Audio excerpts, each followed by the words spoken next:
My name is Riley Price. Captain Riley Price. I wear the uniform, I salute the flag, and I follow orders. I believe in duty, in honor, and in sacrifice. Those are the values I live by. Ironically, they are also the values I believed my father never had. For most of my life, I thought of him as a coward, a man who wore the same uniform I do now, but abandoned it and abandoned us when it mattered most. He died when I was 17, not in combat, not in service, but quietly, in a small rented house on the edge of town, alone. No military funeral, no flag over his casket, just me and my mother, standing there, unsure what to feel. I didn't cry. I couldn't. He had been dead to me long before that day. In my eyes, he had run from the very things I was now willing to die for. The military never even acknowledged him. It was like he never existed. I thought that was fitting. For years, I carried that resentment like a second skin. When I graduated from West Point, I didn't speak his name. When I got my first command, I burned the only photo I had of him. To me, he was a shadow I wanted to outrun. I thought I was doing fine. I thought I had buried all of it deep enough to forget. Until last week, when I got a call from the Office of the Joint Chiefs. I was told I was being summoned by General Monroe, a 4-star legend. Cold, calculated, the kind of man you salute in your dreams. No explanation, no context.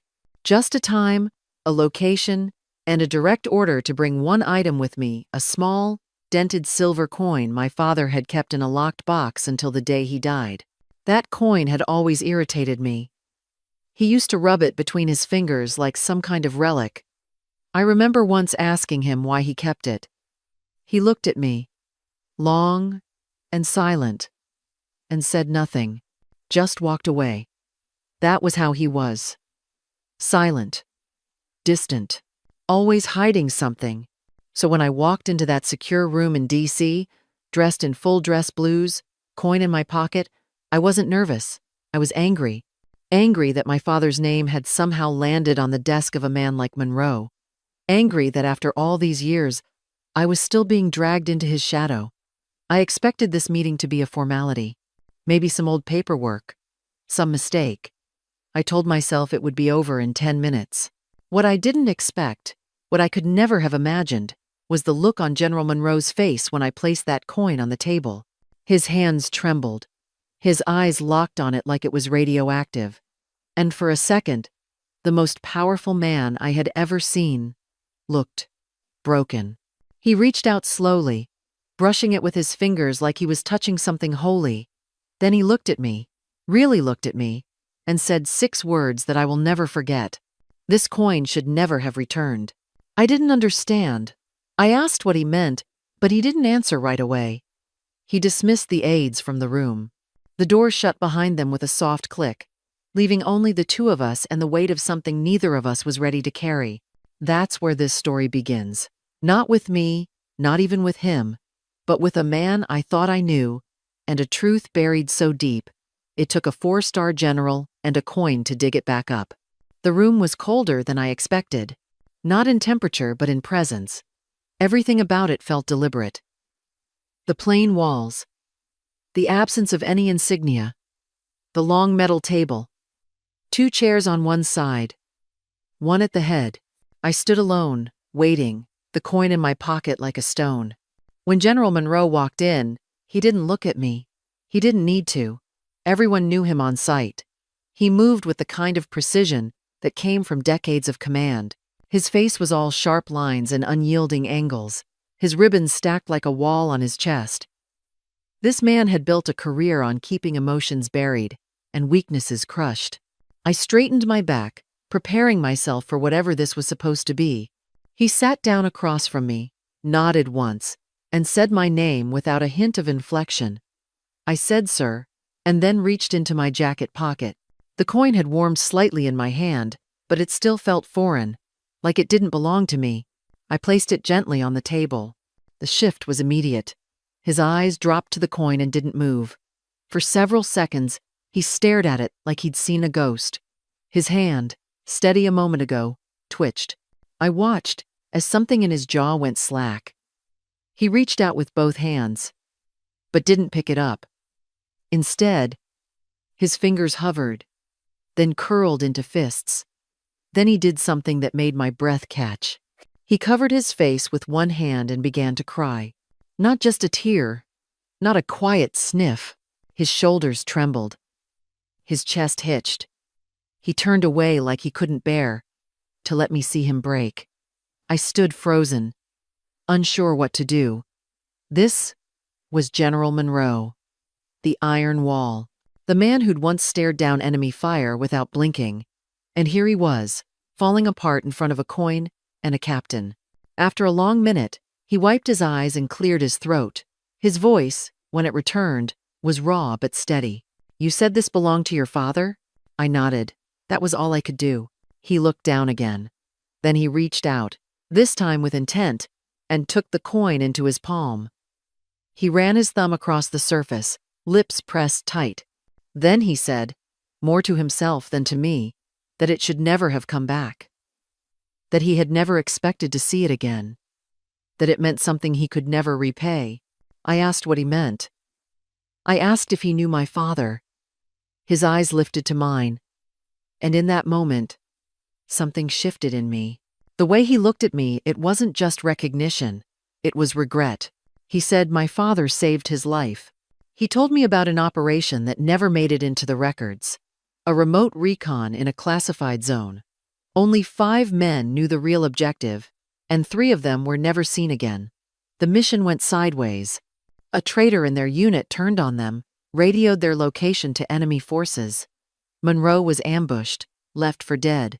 My father pulled him from the wreckage of a burning vehicle, carried him across 2 miles of hostile terrain with a bullet in his leg, and hid him for 3 days without food or water. He said he begged my father to leave him behind, to save himself. But he refused. The last night, when enemy patrols circled close, my father gave Monroe the coin, told him, if anything happened, to take it back to his daughter, that it would be all she needed to know who he really was. But the rescue team never found my father. Only Monroe survived. The coin had been in his possession ever since. He said he had carried it with shame. For years, he told himself there would be a time to explain, a way to make it right. But when he finally tracked my father down, he found a closed grave and a daughter who believed her dad had run away. I couldn't speak. My mouth was dry. My heart pounded in confusion, and something that felt like grief all over again. Everything I thought I knew, every story I had written in my head was cracking. I asked why no one ever told me. Why the army stayed silent. Why my father never explained. Monroe looked at me like a man haunted. He said, "Sometimes silence isn't cowardice. Sometimes it's protection." He told me there was more I needed to know. But that part of the story, he said, would hurt even more than what I had just heard. And that's when I realized this coin wasn't just a token from the past. It was a key, and behind it was a door I wasn't ready to open. But I had no choice, not anymore. Monroe didn't look at me when he started talking again. He just stared at the coin in his hand, like it still held the weight of a life he couldn't fix. He said what happened after the rescue was classified so tightly that even he wasn't allowed to put it into writing. But he knew the truth. He had lived it, and so had my father. After they made it back, Monroe tried to file a report about the ambush. But the names didn't add up. The intel was too clean, too convenient. He suspected someone high up had leaked their position. When he pushed for answers, he was told to back off, quietly. That's when my father came to him with proof. Not just of the betrayal, but who had orchestrated it. It was someone inside their own chain of command. A colonel with too many friends in the right places. My father had stumbled onto coded messages and hidden reports during the lead-up to their mission. He didn't realize what it meant until it was too late. After the ambush, he pieced it together. He confronted Monroe with the evidence, believing justice would follow. But Monroe was warned. Not by some formal memo, not even directly. Just a message slipped under his door one night. A threat. If he went public, he'd lose everything. And so would anyone who helped him. My father never said a word after that. Monroe wanted to protect him. He wanted to bring it all to light. But my father told him he had a daughter. A wife. A life already scarred by the uniform. He asked Monroe to drop it. Said he could disappear if it meant keeping us safe.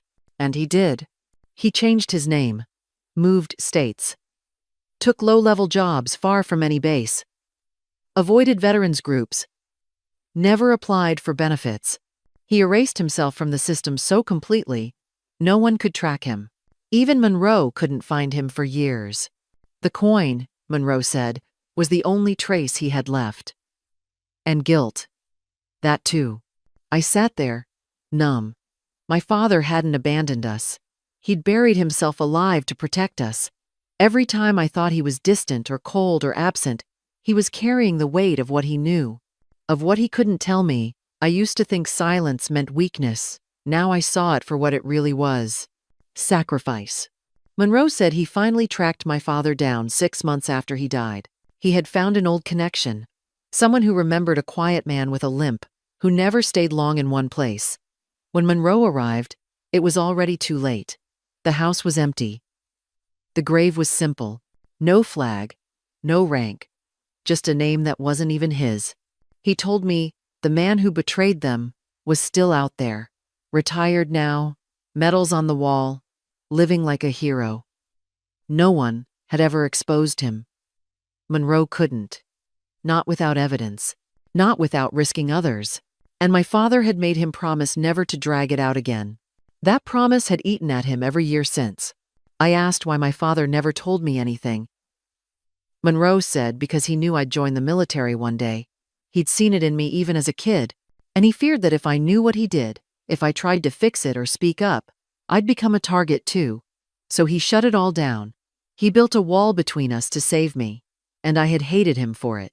I pressed my palms against my knees. My breath felt short.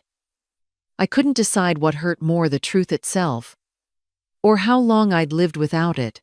Monroe looked at me then.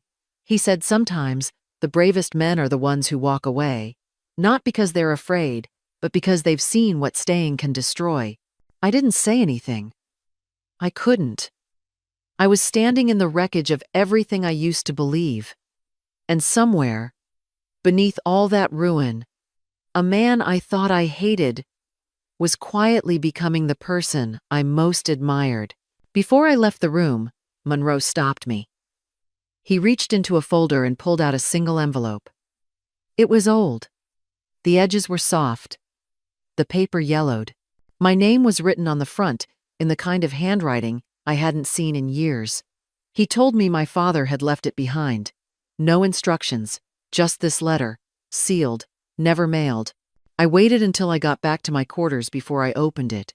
I sat on the edge of my bunk, staring at the envelope like it might burn in my hands.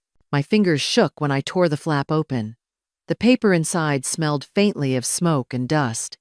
I unfolded it slowly, half afraid of what I'd find. His voice came back to me with every word. He started by saying he didn't know if I'd ever read this, that maybe he wouldn't have the courage to send it. But he needed to write it anyway, needed to speak, even if only once. He told me he was sorry. Not in the simple way people say it, but the kind of sorry that comes from deep inside.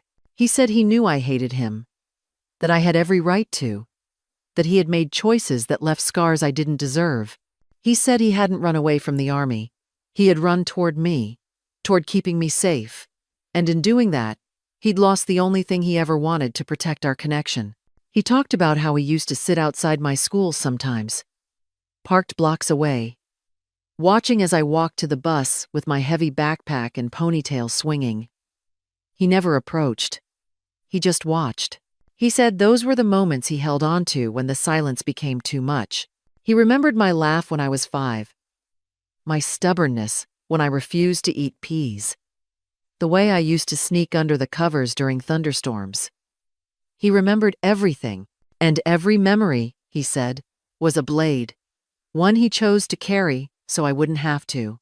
He explained that the truth could have put me in danger, that the people who tried to bury what he knew weren't the kind to leave loose ends. He said protecting me meant disappearing completely, even if it meant becoming the villain in my story. And then he wrote something I will never forget. If you're reading this, it means I failed to come back. But I hope one day you'll understand. Not forgive, not forget. Just understand that my silence was not empty. It was full of you. Every day, every breath. My hands trembled as I reached the end. There were watermarks on the bottom corner of the page. His or mine, I couldn't tell. Maybe both. I held the letter to my chest and let the sob rise up before I could stop it. Everything I had believed about my father, his absence, his coldness, his silence, was being rewritten in ink. Every wound I carried had a reason now, and it didn't make the pain vanish, but it gave it shape. It gave it purpose. I sat in that room for a long time, the letter still in my hand. I read it again and again until the words were burned into me, until his voice didn't sound like a memory, but like something alive. For the first time in years, I felt close to him, and I hated that it had to come like this, through paper, through silence, through everything we never said. The sky was a pale, steady blue the morning of the ceremony. No wind, no clouds, just silence. The kind that feels like it's holding its breath. I stood behind the curtains, my uniform crisp, my boots polished until they caught the light. On my chest, above my own medals, was a single ribbon clasped to a case I hadn't earned but had come to carry with honor. The Medal of Honor they were about to present was not for me. It was for a man whose name had never made it onto a memorial wall. A man who died in quiet sacrifice, unseen, unthanked. My father. As I stepped onto the stage, the crowd rose. Rows of officers, soldiers, and civilians stood in perfect stillness, some with hands over their hearts, some already wiping tears. I didn't look at anyone in particular. I couldn't. I was afraid if I met a single sympathetic glance, I might not hold it together. The general read out the citation. His voice echoed through the courtyard, calm and firm. Words like valor, integrity, and extraordinary courage. It didn't sound like the man I used to resent, but it sounded like the man I had just come to know. When he finished, he turned and handed me the medal. It felt heavier than I expected, not in weight, but in meaning. I held it with both hands. In my jacket pocket, the coin pressed against my side like a heartbeat. And in my other hand, I carried a small black and white photo. It was worn and creased. A picture of my father in uniform, eyes serious, mouth closed, the kind of face that told you nothing and everything all at once. They asked if I wanted to speak. I hadn't planned to, but I nodded, walked up to the podium, looked down at the medal, then at the photo, then at the sea of faces, waiting for something. I said my name. I said I was a soldier. And I said, I used to think I knew what that meant. I used to believe service was about visibility, about recognition, about being seen. But I was wrong. Some of the bravest acts never get salutes. Some of the strongest shoulders never stand in the spotlight. I told them my father taught me that. I reached into my pocket and held up the coin. I said it had passed through fire, through silence, through betrayal and redemption. That it reminded me of the cost of truth, that it carried more than metal. It carried memory. Then I read the line he had written in his letter, the one that broke me. My silence was not empty. It was full of you. The air shifted. I heard someone choke back a sob. A woman near the front bowed her head. The general looked down, blinking too fast. And for a full 10 seconds, the world held still. I ended it simply.